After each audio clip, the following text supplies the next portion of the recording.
في الماضي كان من يشكل الأحزاب أصحاب الثقافة الرفيعة والأشخاص الذين لديهم رؤى مستقبلية عن مجتمعاتهم والقادرون على قراءة الكتب وقراءة المستقبل وقراءة الحاضر والمضي قدما ليكونوا رائدا في قيادة المجتمعات كأحزاب. اليوم لا، الأحزاب لا تحتاج إلى مثقفين ولا تحتاج إلى أي نوع من أنواع الثقافة. من يشكل هذه الأحزاب وخصوصا تلك الأحزاب التي تشكل برعاية غربية في بلدان عربية أو غير عربية، أفريقية أو في أمريكية لاتينية، هذه تعتمد على المال وعلى رؤوس الأموال.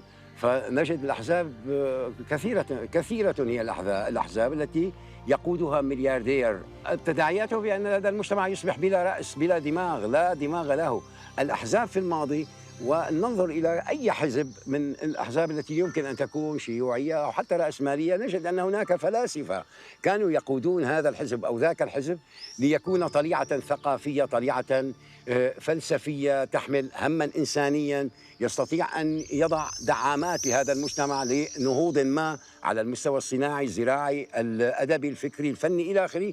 لكن اليوم لا تستطيعين أن تجدي تلك الأحزاب التي تقف على دعامات ثقافية حقيقية، بمعنى أعمدة حقيقية من الثقافة القادرة على تنوير المجتمع والمضي فيه باتجاه تطويري تنموي حقيقي مؤنسا.